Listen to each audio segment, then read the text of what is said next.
Selamat pagi saudara sekalian. Pagi. Terima kasih kesempatan yang diberikan oleh saya bisa menyampaikan firman Tuhan kembali. Selalu saya merasa dihargai untuk menyampaikan firman Tuhan.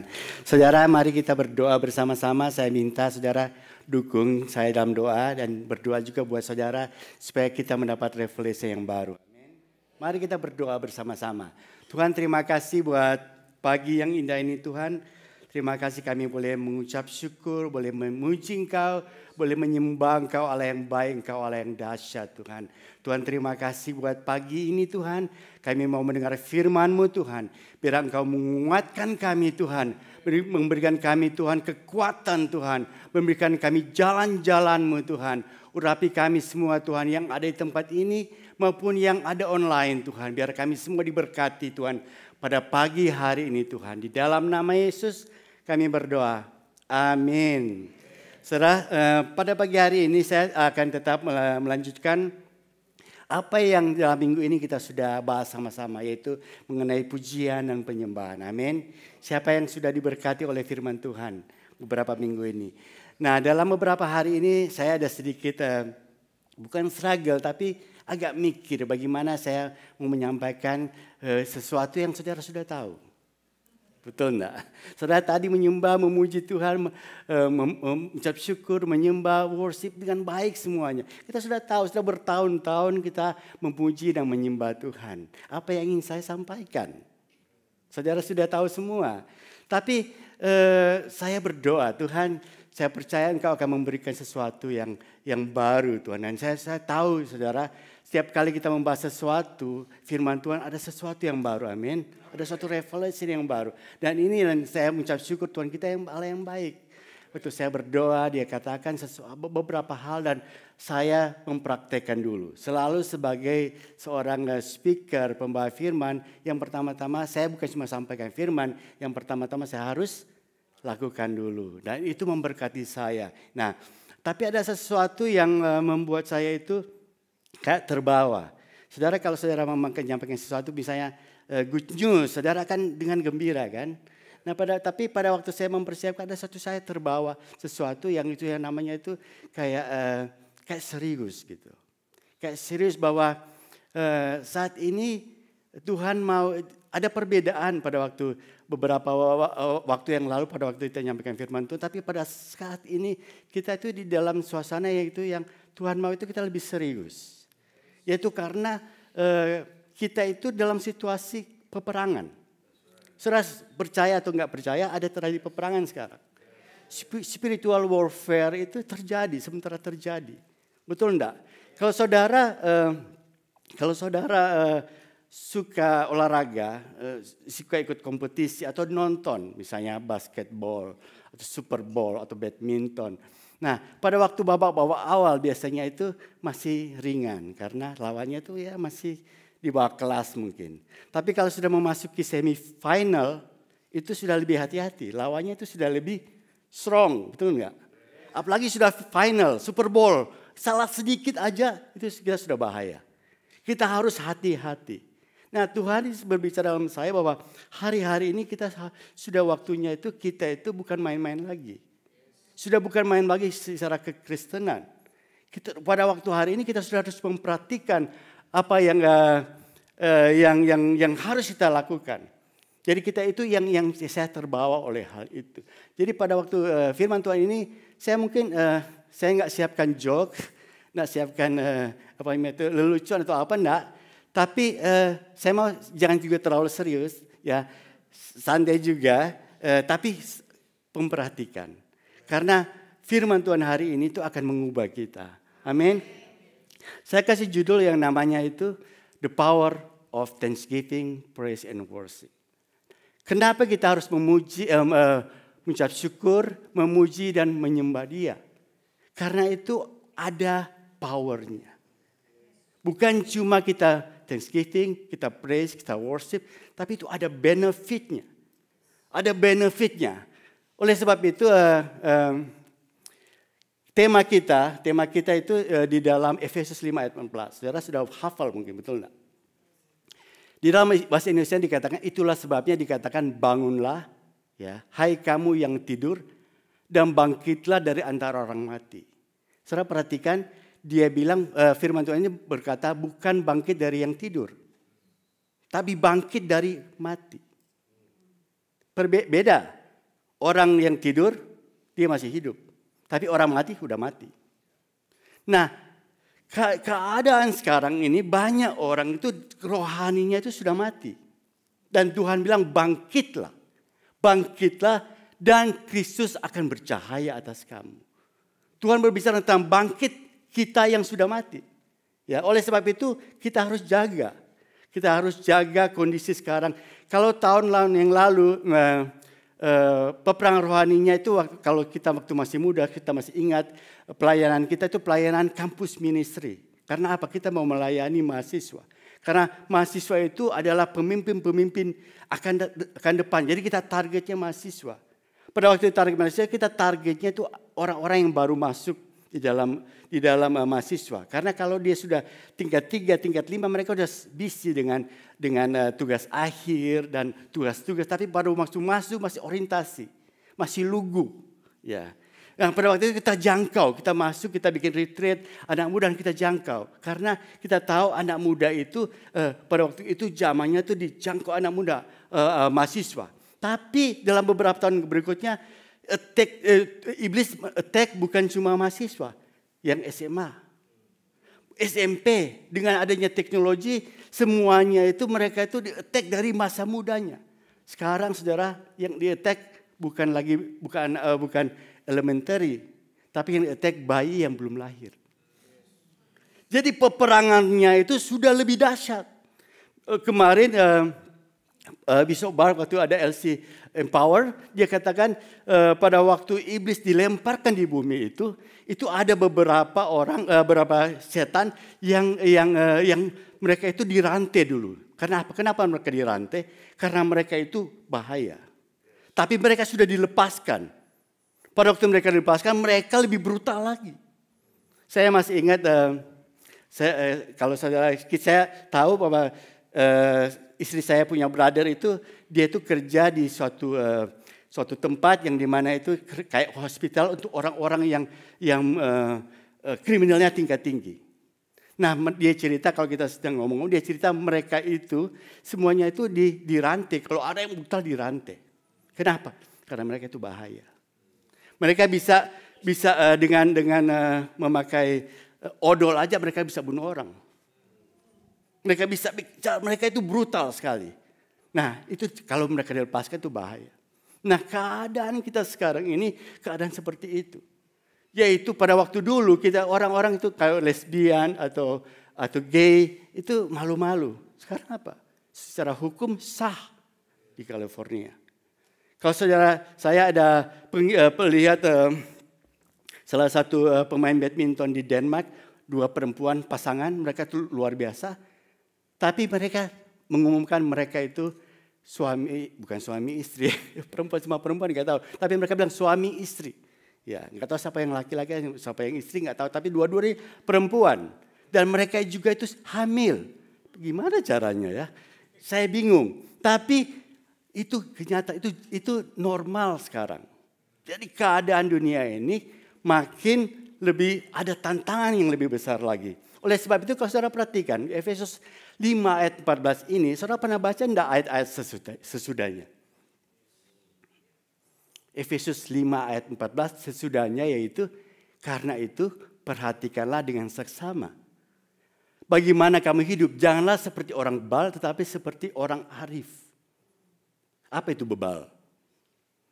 Bebal itu cuek, nggak acuh, semuanya itu nggak peduli, itu orang bebal. Ya, orang arif itu orang wise, orang bijaksana. Perhatikanlah dengan seksama. Sudah waktunya kita itu di dalam kehidupan ini kita memperhatikan kehidupan kita dengan seksama.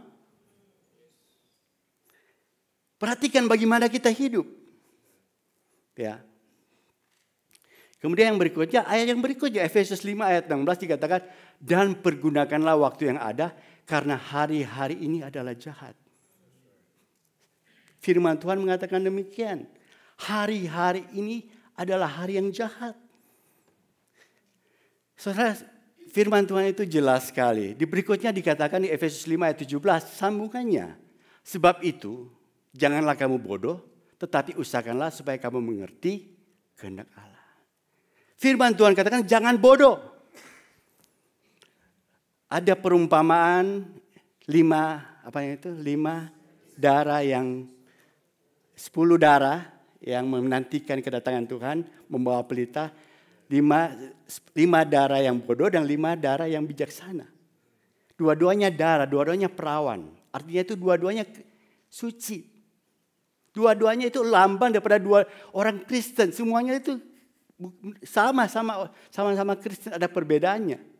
Yang satu menjaga pelita, menjaga apinya tidak padam. Dan dia juga ada minyak, dia bawa dengan buli-buli minyak sambil menantikan kedatangan Tuhan. Yang satu itu cuek aja. Dia ada api tapi tidak ada minyak. Itu orang bodoh. Ya, sama dengan katakan, sebab itu janganlah kamu bodoh. Tetapi siapa yang mau dibilang bodoh? Enggak ada orang mau dibilang bodoh. Ya, tapi firman Tuhan itu bodoh. Kalau kita tidak wise, kita tidak jaga-jaga. Karena kalau kita tidak jaga-jaga, kita bisa hanyut. Kita bisa jatuh zaman ini. Amin. Ini baru introduction, sorry. Nah, berikutnya. Masih dalam ayat yang berikutnya dikatakan ayat 19, ada skip sedikit, ayat 19. Sebelumnya sebetulnya hendaklah kamu penuh dengan Roh Kudus. Jangan mabuk oleh anggur tapi penuh dengan Roh Kudus. Ayat 19 dikatakan dan berkata-katalah seorang kepada yang lain dalam mazmur, kidung-kidung pujian dan nyanyian rohani, bernyanyilah dan bersoraklah bagi Tuhan dengan segenap hati. Sudah mulai tangkap ini. Dikatakan pertama berjaga-jagalah, jagalah hidupmu dengan seksama, tapi kok dikatakan puji-pujian? Karena ini kuncinya. Kalau kita mau berjaga-jagalah itu, kita harus penuh dengan Roh Kudus dan keluarnya itu berkata-kata kepada orang lain dengan mazmur, kidung pujian, nyanyian rohani, bernyanyilah, bersorak bagi Tuhan dengan segenap hati. Itu yang Tuhan katakan, itu yang menjaga kita supaya kita waspada. Itu bernyanyi, bersorak, memuji Tuhan. Kemudian yang berikutnya, masih ayat pasal yang sama. Dan ucapkanlah syukur senantiasa. Dan atas segala sesuatu dalam nama Tuhan kita Yesus Kristus kepada Allah Bapa kita.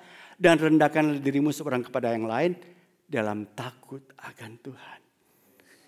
Jadi Tuhan itu memberikan pujian, ucapan syukur. Itu bukan cuma kita datang ke gereja, memuji, mengucap syukur. Tapi itu kayak semacam tools. Kita kalau mau berjaga-jaga itu pujilah Tuhan. Ucapan syukur, bersorak dengan segenap hati. Itu yang membuat kita itu strong. Nah, di dalam untuk kita mengerti lebih dalam lagi tentang pujian dan penyembahan, saya ingin memberikan suatu big picture. Saya suka big picture, saya suka sistem. Karena dengan kita lihat big picture itu kita lihat di mana kita berada. Nah, minggu lalu saya tidak datang ke gereja, kita agak vacation sama istri saya ke Las Vegas. Semua kita butuh vacation toh. Ya. Saya vacation 2 hari Sabtu Minggu, tapi hari Minggu saya dengar firman Tuhan. Nah, terus saya ngomong kepada istri saya mau lihat firman Tuhan supaya bisa nyambung dengan yang firman Tuhan minggu depan. Karena saya percaya Roh Kudus selalu berbicara hal yang sama. Terus saya katakan kepada istri saya mau bahas tentang tabernakel. Belum saya ngomong, Pastor Tion tampilkan tabernakel. Oh, konfirmasi. Saudara, Allah kita Allah yang baik. Saudara, hari ini kita akan bahas tabernakel. Kenapa itu tabernakel? Ya, tabernakel itu artinya itu tempat kediaman Allah. Nah, di dalam Ibrani dikatakan Tuhan membuat tabernakel itu seperti gambaran. Gambaran akan terjadi di surga, dan dibuat di bumi. Jadi tabernakel itu sebetulnya itu gambaran di surga dibuat di bumi. Kenapa dibuat di bumi? Karena akan menggambarkan tentang yang sekarang ini. Jadi kalau kita mengerti tabernakel, tempat kediaman Allah, kita sebetulnya itu kita bisa lihat blueprintnya. Blueprintnya itu apa yang Tuhan akan buat. Tuhan blueprintnya rancangan Tuhan bahwa Dia akan diam di dalam diri kita. Karena kita itu adalah bait Allah. Nah, kalau kita belajari tabernakel, kita tahu itu contohnya, itu bagaimana itu perabotannya, bagaimana itu cara kerjanya, baik itu juga yang kita lakukan. Sudah mulai mengerti? Nah, jadi saya akan memberikan beberapa gambaran. Dan di Keluaran 25 ayat 8 sampai 9, kalau saudara baca Keluaran 25 8 sampai 9, saudara akan takjub. Karena Keluaran 25 sampai 8 sampai sebetulnya Keluaran 25 sampai pasal 25 sampai 40 itu berbicara tentang bagaimana Tuhan berbicara face to face dengan Musa. Saudara bayangkan saudara berbicara dengan Tuhan face to face. Dan dia berbicara detail semuanya. Dia katakan bahwa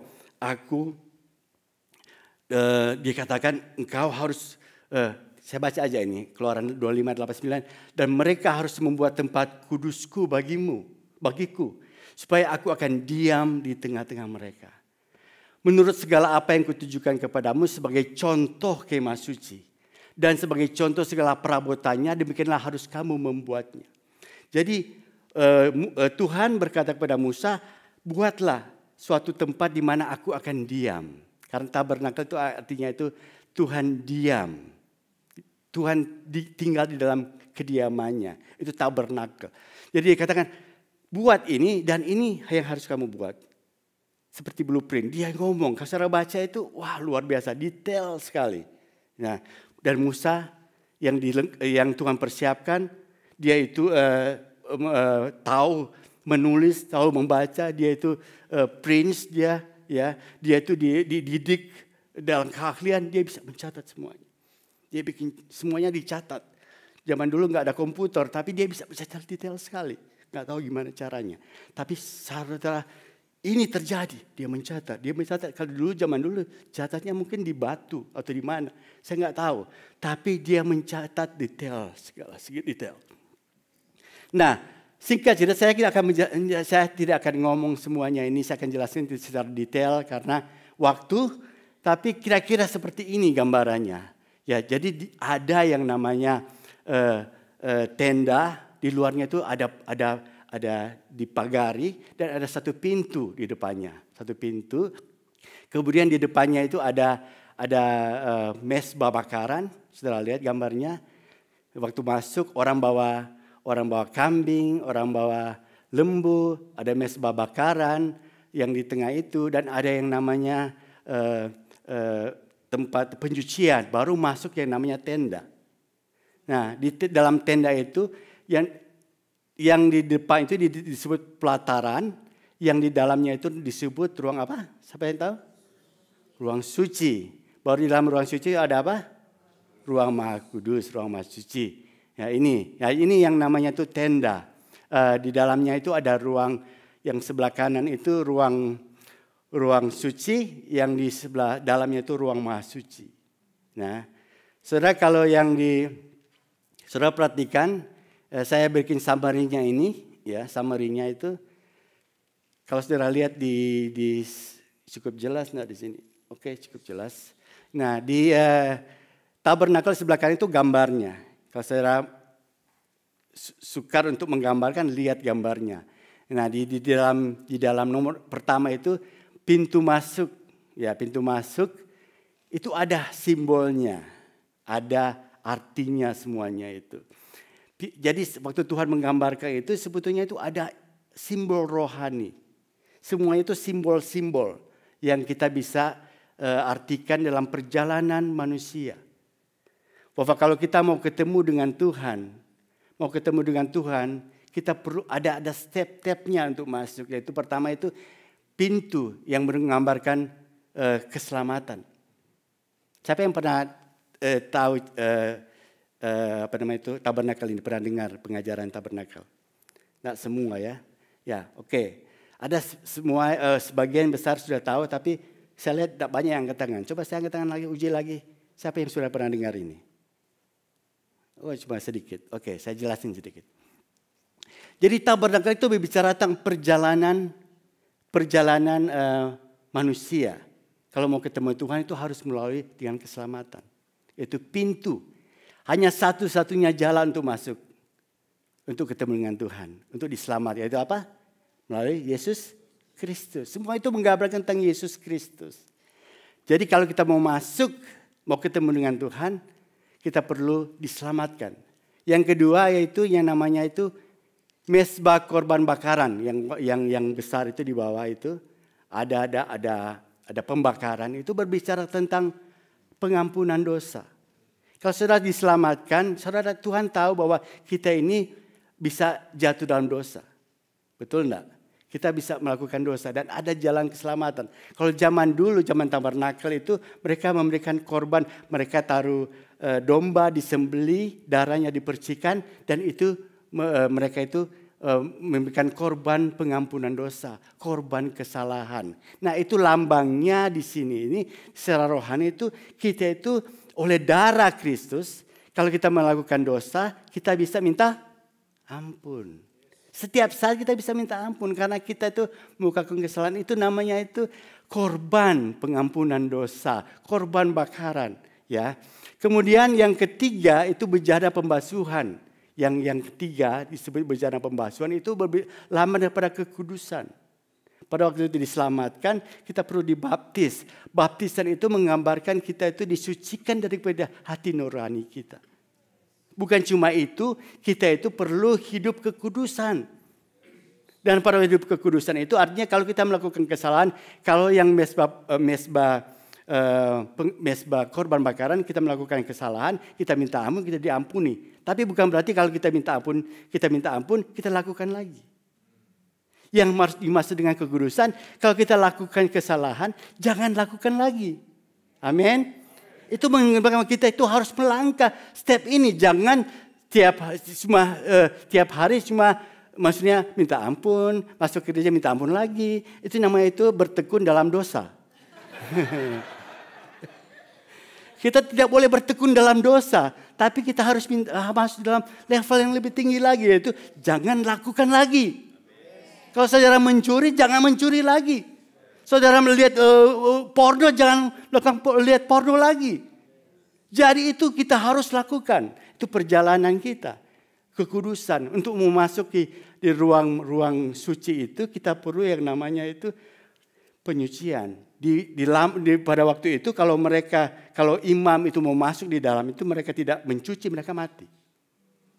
Jadi lambang daripada memasuki itu persiapan kita memasuki suatu tempat yaitu persekutuan dengan Roh Kudus, yaitu dipenuhi Roh Kudus, itu salah satu lambangnya.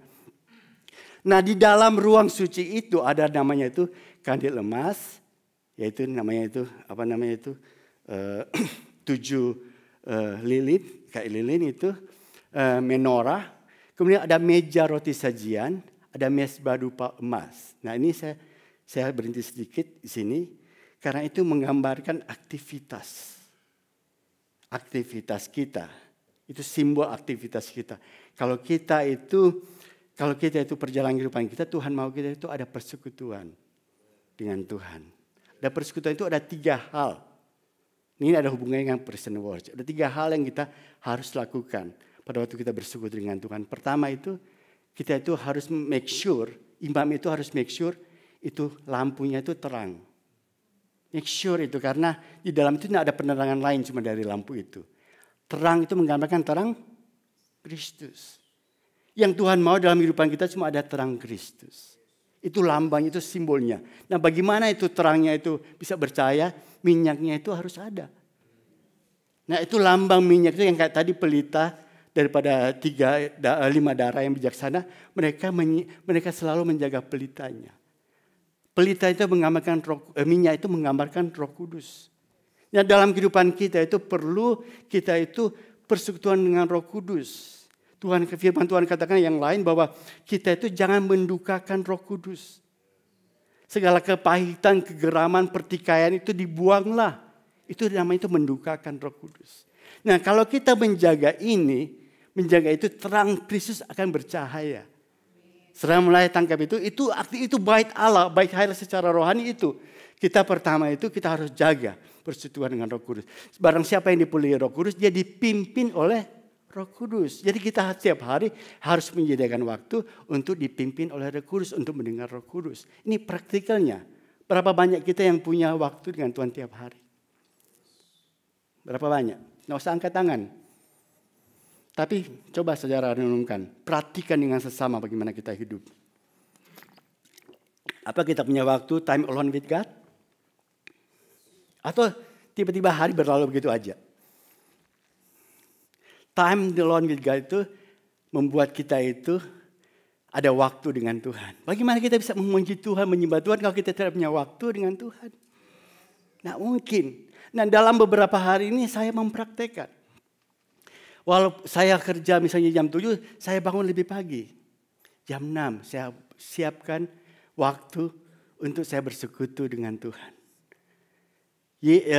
Daniel, dia berdoa berapa kali sehari? 3 kali sehari. Yesus sebagai contoh dia berdoa pagi-pagi sekali. Kadang-kadang pagi itu tempat yang paling baik untuk kita itu datang dengan Tuhan karena masih fresh. Amin. Ya kadang-kadang Tuhan bangunkan saya itu jam 3, jam 4. Saya mau bersekutu dengan Tuhan. Nah kalau saudara jaga itu tiap hari. Itu akan mengubah kehidupan kita. Itu akan mengubah pujian dan penyembahan kita. Amin saudara sekalian. Kemudian yang berikutnya itu yang namanya itu meja roti sajian. Berbicara tentang firman Tuhan.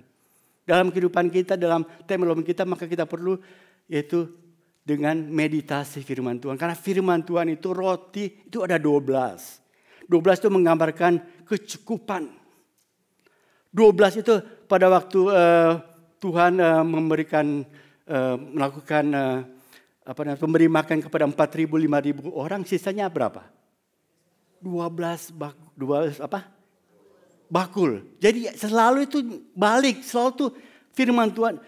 Firman Tuhan berbicara tentang kecukupan. Tuhan akan memprovide kepada kita. Kalau kita tiap hari, memeditasi firman Tuhan. Kalau kita meditasi firman Tuhan siang dan malam, Tuhan katakan kita akan prosper. Kita akan diberkati, amin. Itu kuncinya. Perhatikan dengan sesama kita hidup. Berarti kita perhatikan bagaimana kita bersekutu dengan Tuhan. Tiap hari dengan firman Tuhan. Mungkin saudara katakan saya sudah tahu. Tapi apa saudara lakukan? Tahu itu belum tadi kita lakukan. Ya, berbahagialah orang yang melakukan hukum Taurat, bukan yang mendengar hukum Taurat. Jadi kita itu berbahagia kalau kita lakukan. Kalau kita lakukan firman Tuhan, itu akan memberikan kita strong. Kita akan memberikan seperti batu karang. Karena firman itu adalah batu karang kita. Batu itu adalah landasan kita. Nah, kalau kita tidak ada landasan, bagaimana kita menghadapi dunia ini? Ada landasan, firman Tuhan itu ada landasan. Kalau saudara bicara teknologi, saya orang teknologi, tiap minggu, tiap bulan itu berubah. Saudara tahu, saudara expert Windows XP. Sekarang nggak ada Windows XP lagi. Ya. Saudara tahu Windows iPhone berapa? iPhone 6, iPhone 5. Tapi ada lagi iPhone yang sekarang 13, 14, 15 sekarang. Jadi itu bisa berubah, teknologi itu bisa berubah. Tapi firman Tuhan itu tidak pernah berubah. Amin. Ya itu landasan kita. Nah jadi kalau kita siapkan waktu bait Allah itu. Dia itu menyiapkan. Dia menjaga minyaknya. Dia memperhatikan firman Tuhan. Nah itu praktikalnya tiap hari itu ada unsur itu. Nah unsur yang ketiga itu yang namanya itu mesbah dupa emas. Itu namanya simbol daripada doa, pujian dan penyembahan. Nah kalau di dalam itu, ditaruh itu di dekat ruang maha suci. Karena pujian penyembahan itu membuat kita itu masuk dalam hadirat Tuhan. Amin. Nah ada namanya itu tabernakel Daud. Apa itu tabernakel Daud? Tabernakel itu berbicara tentang pemulihan pujian dan penyembahan. Karena kalau tabernakel Musa itu dibuat oleh Musa sesuai petunjuk daripada Tuhan. Tapi tabernakel Daud dibuat dari hatinya Daud. Dia bilang, saya itu tahu bagaimana menyembah Tuhan. Saya punya struggle. Pada waktu saya struggle, saya memuji Tuhan, saya menyembah Tuhan. Akhirnya saya itu bisa lega. Saya tahu bagaimana pentingnya puji-pujian dan penyembahan. Oleh sebab itu saya siapkan. Dia bilang, mari kita buatkan tabernakel, buat tempat yang di mana itu ada puji-pujian penyembahan. Bukan cuma pujian-pujian, tapi ada musik. Itu menggambarkan tentang restorasi daripada musik. Jadi pada waktu kita memuji Tuhan, bukan di tabernakel Musa itu tidak ada pujian, ada musik. Tapi tabernakel Daud itu ada musik, ada pujian. Karena itu membawa hadirat Tuhan. Amin. Kita baca di dalam Mazmur 100 ayat 10. Masuklah apanya itu? Pelatarannya dengan apa? Bukan. Dengan ucapan syukur. Dan masuk pintu gerbangnya dengan ucapan syukur. Masuk pelatarannya dengan pujian. Itu menggambarkan bahwa Daud itu tambah kayak saudara punya cellphone itu di-upgrade. Tambahnya itu pujian dan musik. Pujian dan musik. Jadi karena pada waktu saudara datang dengan saudara bersekutu dengan Tuhan itu, musik itu penting. Nah sekarang tuh teknologinya sudah ada, saudara nggak perlu lagi main gitar sendiri. Saudara bisa putar lagu, saya putar battle musik, saya biasanya tuh kadang-kadang tidur saya putar hampir 1 malam untuk dengar musik, puji-pujian. Karena kalau kita mau masuk ketemu dengan Tuhan, Tuhan katakan ini protokolnya. Masuklah, masuk gerbangnya dengan ucapan syukur, masuk pelataran dengan puji-pujian. Dengan musik, dengan semuanya itu. Ya. Jadi saudara lihat, pujian penyembahan itu Tuhan pakai itu untuk membuat kita itu mendekat kepada Tuhan. Nah, oke, berikut. Ini ada ayatnya yang saya bahas tadi. Atau tidak tahukah kamu bahwa tubuhmu adalah bait Allah Roh Kudus yang diam di dalam kamu. Roh Kudus yang kamu peroleh dari Allah dan bahwa kamu bukan milik kamu sendiri. Jadi kita adalah bait Roh Kudus. Dan kita harus melakukan aktivitasnya. Kita tuh baik Allah. Blueprintnya itu tabernakel. Blueprintnya itu upgrade ke kemah Daud. Tapi kita ini adalah bait Allah sendiri. Amin. Di dalam konteks yang sama dikatakan di dalam 1 Korintus 3:16. Tidak tahukah kamu bahwa kamu adalah bait Allah? Dan bahwa roh Allah dia di dalam kamu. Jadi kita ini adalah baik Allah. Amin saudara sekalian.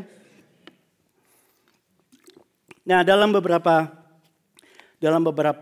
menit selanjutnya saya akan bahas apa itu pujian dan penyembahan. Thanksgiving, pujian dan penyembahan. Dan saya tidak akan bahas detail. Karena kita sudah bahas banyak.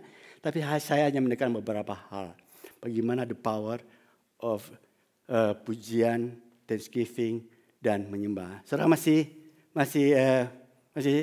fokus untuk dengar firman Tuhan? Amin, amin. Oke, thanksgiving. Thanksgiving itu supaya saudara tahu perbedaannya antara thanksgiving dan pujian. Ucapan syukur dan pujian. Minggu lalu Pastor Dion sudah bahas. Saya sedikit tambahin bahwa Thanksgiving itu ucapan syukur itu kita mengucap syukur karena kebaikannya Tuhan. Ya, karena dia dalam bahasa aslinya itu karis, artinya itu anugerah. Kita mengucap syukur karena baik, Tuhan itu baik. Dan ada benefitnya, saya tidak akan bahas semuanya, tapi kira-kira itu yang saya catat seperti ini. Dengan ucapan syukur kita itu membuat benteng pertahanan. Karena saudara tahu pikiran kita itu adalah battlefield, adalah tempat pertarungan. Ya. Nah, Thanksgiving itu seperti kita itu kayak ada filternya. Kalau enggak saudara akan mikir yang lain-lain. Di dalam hari-hari ini kita kan banyak sekali kita cung. Nah, Thanksgiving itu kita tuh kayak ada filter. Ada filternya. Thanksgiving membuat kita fokus kepada Tuhan. Kita fokus kepada Tuhan. Thanksgiving membuat orang lain tenang. Nah, saudara pernah enggak ini? Saudara ada orang ngomong-ngomong ini, ucap syukur aja. Calm, tenang, oke. Nah kalau kita perkataan kita keluar itu Thanksgiving, orang di sekeliling kita itu akan tenang. Makanya yang tadi di Efesus dikatakan bahwa kita itu perlu mengadakan nyanyian syukur kepada jemaat, kepada yang lain. Katakanlah berbicaralah kepada orang lain dalam nyanyian dan mazmur. Apa maksudnya? Masa kita setiap kali ngomong-ngomong ke orang lain kita ngomong mazmur gitu. Bukan itu maksudnya. Sebetulnya itu bahwa kita itu memberikan ucapan syukur. Supaya orang yang di sekeliling kita itu punya efek.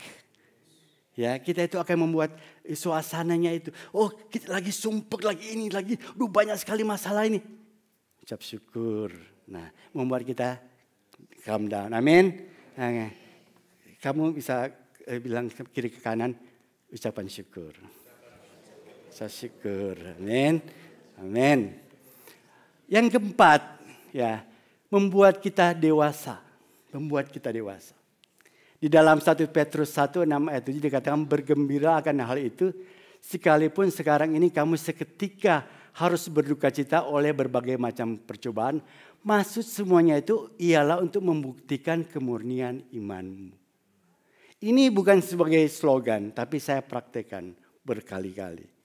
Nah beberapa tahun yang lalu saya baca yang namanya itu The Power of Thanksgiving. Bukunya The Power of Thanksgiving. Saya baca. Nah kuncinya di sini. Kalau Tuhan katakan, Tuhan itu kadang-kadang itu menguji kita. Betul enggak? Kalau kita itu tetap cinta dia. Kayak Abraham diuji. Ya, diuji oleh dia. Nah pada waktu diuji apakah kita mengucap syukur? Enggak. Nah kalau kita belum mengucap syukur kita itu belum pas. Ya. Jadi saya secara logikanya, jadi kalau itu masih ada ujian, tujuannya kan supaya kita bisa ucap syukur. Daripada kita lama-lama ucapan syukur aja. Betul enggak? Supaya kalau saudara masih nggak mengucap syukur, masih komplain, saudara masih belum lulus. Tapi kalau saudara ada masalah, saudara mengucap syukur, lulus, masalahnya bisa lewat. Saudara praktekkan itu. Nah itu saya praktekkan. Saya praktekkan bahwa itu kalau kita ada masalah, siapa yang suka masalah? Nggak ada yang suka masalah. Tiba-tiba masalah itu nggak ada nggak pakai appointment. Ya, masalah itu datang begitu aja. Ya, nggak ada appointment. Tiba-tiba kok muncul? Nggak appointment. Tapi masalah itu datang aja. Nah, tapi yang pertama-tama apa? Ucapan syukur. Kalau itu bukan salah kita sendiri, kalau kita salah sendiri ya salah saudara. Tapi kalau kita bukan salah kita, tiba-tiba ada masalah, berarti itu untuk membuat kita itu iman kita bertumbuh. Amin. Mengucap syukur. Terima kasih Tuhan. Terima kasih oleh cobaan. Terima kasih oleh ujian ini Tuhan. Kami mengucap syukur. Saudara akan lihat itu akan beres cepat. Amin. Nah itu harus saudara praktekkan. Itu praktikalnya kita tuh mengucap syukur. Nah, kemudian saya tidak akan bahas banyak soal itu, ya. Tapi Tuhan katakan mengucap syukurlah segala hal, setiap saat. Artinya itu setiap saat, bukan waktu di gereja, tapi setiap saat. Apa aja saudara ucapan syukur. Nah, kalau saudara lakukan itu terus, jadi pertama kalau saudara tahu, saudara itu namanya itu exercise. Saudara, oh saya mau coba. Tapi kalau jadi kebiasaan, itu jadi karakter. Saudara tahu, saudara lakukan itu, saudara apapun yang terjadi saudara mengucap syukur. Mengucap syukur itu jadi kebiasaan. Kalau saudara biasa itu jadi karakter. Karakteristik kita itu kalau ada apa-apa kita mengucap syukur. Amin. Praise. Bedanya dengan ucapan syukur apa? Praise itu berbicara tentang ekspresi. Kalau misalnya kita itu ucapan syukur itu kadang-kadang dalam hati aja. Thank you God. Tapi pujian itu ada ekspresi. Kalau saudara makanya minggu lalu itu Pastor Dion bahas ada ekspresinya kan. Kita memuji Tuhan, kita menyembah Tuhan. Angkat tanganmu, itu ada ekspresinya. Bayangkan saudara memuji Tuhan, angkat tanganmu saudara gini. Ya, itu bukan ekspresi. Ya, ada orang yang cuma lihat-lihat gini. Nah, itu bukan memuji Tuhan. Kalau angkat tangan, angkat tangan. Tepuk tangan, tepuk tangan. Amin. Coba saudara tepuk tangan dulu untuk Tuhan Yesus. Amin. Amin. Tepuk tangan itu tepuk tangan. Ya, mengucap syukur itu ucapan syukur. Itu namanya itu ada publik. Nah, kalau saudara ada seseorang yang melakukan namanya itu sesuatu yang baik. Misalnya, oh puji-pujiannya itu luar biasa hari ini. Kita memuji mereka. Kita, oh kalian baik. Puji-pujian kalian itu baik. Mari kita tepuk tangan dulu untuk tim musik. Ya, karena mereka itu baik. Luar biasa, mereka itu latihan. Ya. Nah saudara sekalian, itu praise itu bicara tentang publik. Kita ada ekspresi, kita ngomong ya. Nah ada faedahnya, ada beberapa hal yang saya tulis di sini. Itu faedah, power of the praise itu pertama Tuhan bertakhta dalam pujian. Saya akan bacanya Mazmur 22 ayat 4 dikata Tuhan bertakhta atas puji-pujian umatnya. Ya. Kemudian mengalahkan musuh. Cerita daripada Yosafat, Gideon, Yesua. Itu dengan puji-pujian. Waktu mereka menyeberang sungai Yordan, yang di depannya itu puji-pujian. Karena pujian itu bisa mengalahkan musuh. Itu faedahnya. Kemudian yang ketiga itu bisa menguti roh jahat. Si Daud pada waktu dia main kecapi, roh jahat yang ada di Saul bisa keluar. Karena sejak musik itu bisa mengalir kuasa. Makanya itu puji-pujian musik itu dipakai Tuhan. Ya, membuat kita sehat. Ya, membuat kita sehat. Hati yang gembira adalah obat. Ya, karena ketika kita gembira, saya mengucap syukur orang tua saya masih sehat-sehat sampai sekarang umur 87, 85, 87, 88. Dan mereka punya satu moto, hati gembira adalah obat. Cuma itu mereka bilang, hati gembira adalah obat. Nah kalau kita itu gembira, itu kita membuat kita itu strong. Kemudian membuat kita tidak stres. Nah banyak orang stres atau depresi karena mereka tidak mempraktikkan memuji dan menyembah Tuhan. Karena pada waktu kita memuji Tuhan, kita tuh tidak fokus lagi kepada masalah kita fokus kepada Tuhan, Allah yang sanggup. Amin. Nah, ada satu yang saya mau tekankan di sini itu puji-pujian. Kita bisa membawa korban pujian. Ini yang saya mau tekankan hari ini. Apa itu korban pujian? Korban pujian itu pada waktu kita memuji Tuhan, kita lagi nak mood. Keadaannya itu, kenapa kok kita bisa mau memuji Tuhan? Semuanya lagi nak baik. Mungkin saudara lagi di fire. Saudara mungkin ada masalah keuangan. Oke, saudara ada sakit. Orang tua mungkin ada yang sakit. Ada finance, ada bisnis, ada problem. Bagaimana kita bisa memuji Tuhan? Nah, ini yang namanya itu korban pujian. Kita bisa memuji Tuhan walaupun keadaannya enggak baik. Itu namanya memberikan korban pujian kepada Tuhan. Amin. Nah, di dalam Mazmur 51 ayat 16-17 dikatakan, sebab engkau tidak berkenan kepada korban sembelihan. Sekiranya aku persembahkan korban bakaran, engkau tidak menyukainya. Korban sembelihan kepada Allah ialah jiwa yang hancur. Hati yang patah, yang remuk, tidak akan kupandang hina. Saudara, mungkin saudara sekalian saat ini ada yang mengalami hati yang hancur. Saya nggak bisa menyembah Tuhan. Tapi kalau saudara bisa menyembah Tuhan, saudara, engkau tidak dipandang hina oleh Tuhan. Itu memberikan korban pujian kepada Tuhan. Korban pujian kepada Tuhan. Amin, saudara sekalian. Masalah, tidak ada appointment. Bisa datang tanpa appointment. Mungkin besok saudara punya masalah. Mungkin sekarang saudara nggak punya masalah, tapi besok ada masalah.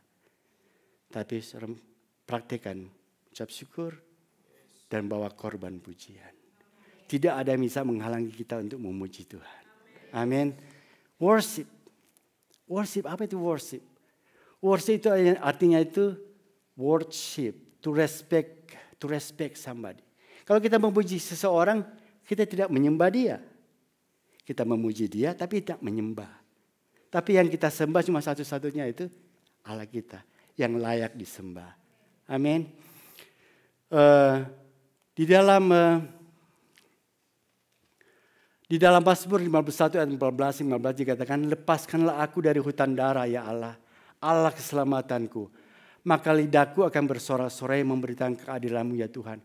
Bukalah bibirku supaya mulutku memberikan puji-pujian kepadamu. Ya.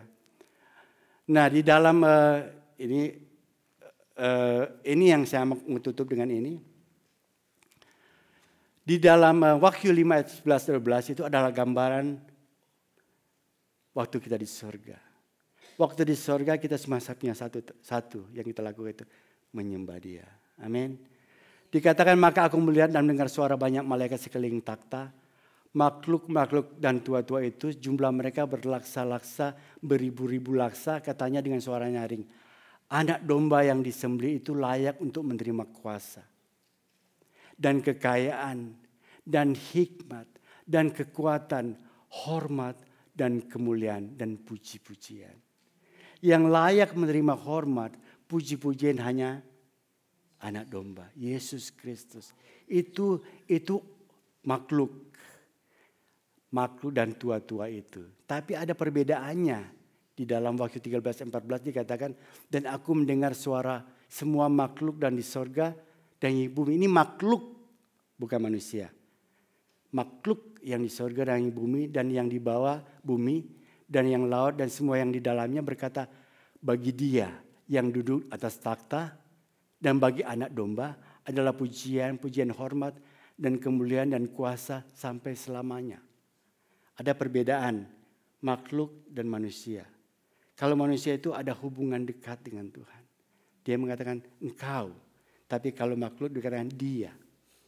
Malaikat berkata dia. Karena mereka tidak punya hubungan dekat.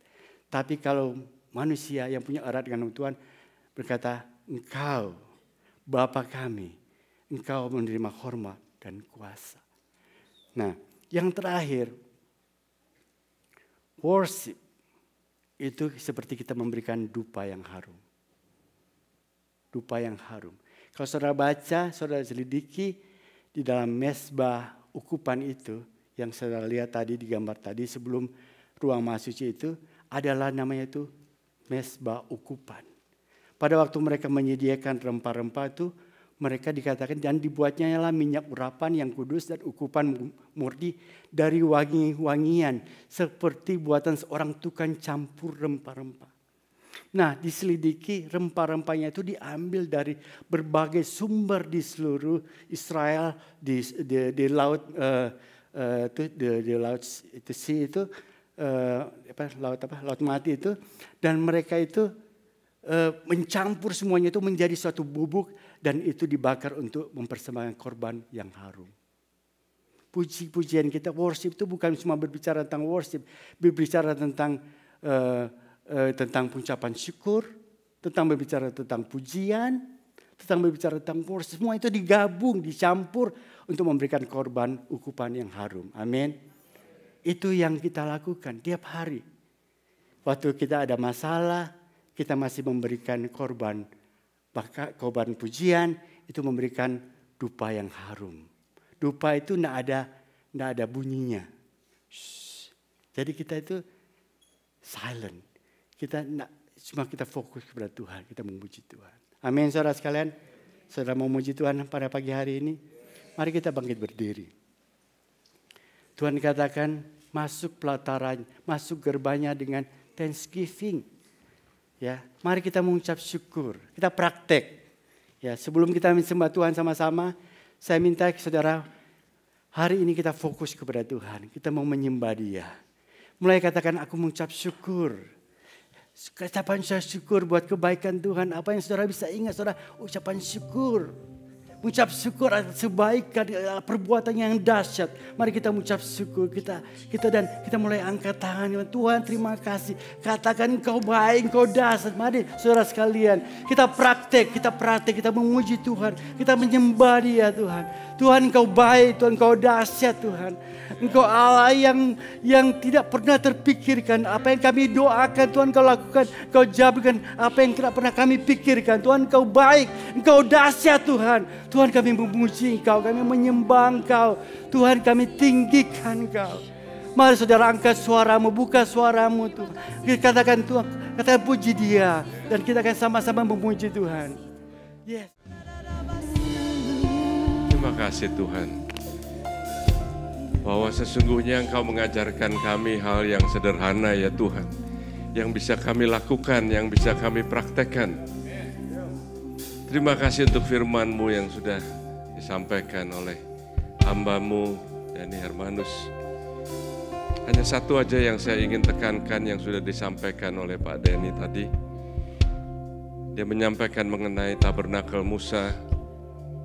Firman Tuhan mengatakan di Ibrani 8 ayat yang kelima, tadi sudah dikutip juga. Pelayanan mereka adalah gambaran, katakan gambaran. Dan bayangan, katakan bayangan. Gambaran dan bayangan dari apa yang ada di surga. Jadi apa yang disampaikan adalah gambaran dan bayangan dari apa yang ada di surga sama yang seperti yang diberitahukan kepada Musa ketika ia hendak mendirikan kemah. Nah sekarang ini saudara, kalau kita tahu itu adalah gambarannya. Gambaran atau bayangan. Tahu nggak kalau bayangan itu it's not the real thing. Kalau Anda lihat bayangan saya itu that's not me. Nah yang dijelaskan oleh penulis Ibrani itu adalah gambaran, bayangan. Nah sekarang ini kita ini kemahnya itu kita. Jadi kalau kita mau menang, kita yang melakukan. Bayangkan saudara, waktu Anda tepuk tangan, iblis lari. Waktu Anda angkat tangan, Anda menang. Waktu Anda mengucap syukur, ini yang the real thing, yang nyatanya. Ini bukan bayangan, bukan bayangan. Jadi waktu Anda mengucap syukur, Anda dikuatkan, Anda disembuhkan. Ada banyak alasan kita untuk bisa ngomel tuh, ada banyak alasannya, benar? Kita ngelihat keadaan, inflasi, harga bensin, semuanya. Kita punya banyak alasan untuk bisa komplain. Tapi kita memutuskan untuk nggak jadi bayangannya, kita menjadi pelakunya. Waktu kita mengucap syukur, tiba-tiba tahu-tahu ada orang yang buka pintu buat saudara, ada berkat, ada kejutan berkat, ada kabar sukacita, Anda bisa dikuatkan. Oh haleluya, jadi sekarang saudara seperti saya sudah sampaikan dan pastor-pastor yang lain juga sudah sampaikan, waktu kita pulang, kita praktekkan. Jadi bukan hanya waktu di kebaktian, kita praktekkan. Tadi Pak Dhani juga sampaikan, waktu omong ya, satu dengan yang lain, praktekkan. Itu menjadi kenyataan di dalam hidup saudara. Sehingga waktu Anda pulang, dimanapun Anda berada, Anda mengalami kekuatan, dapat penghiburan, hati sukacita, badan sehat, amin saudara, ngalamin kemenangan. Berikan tepuk tangan buat Tuhan Yesus. Haleluya, haleluya. Terima kasih Tuhan, terima kasih untuk hamba-Mu Dhani yang sudah menyampaikan firman dengan begitu jelas. Tuhan biar kami pulang, kami mempraktekannya ya Tuhan. Karena ini bukan hanya sekedar bayangan, bukan sekedar gambaran, tapi kami adalah kemahnya. Kami adalah tabernakelnya. Kami adalah tempat di mana Tuhan tinggal di dalam diri kami. Bukan di kemah lagi ya Tuhan, tapi di dalam kemah yang hidup ini. Di dalam diri kami. Sehingga waktu kami pulang kami praktekkan. Kami ingat firman Tuhan ini dan kami praktekkan.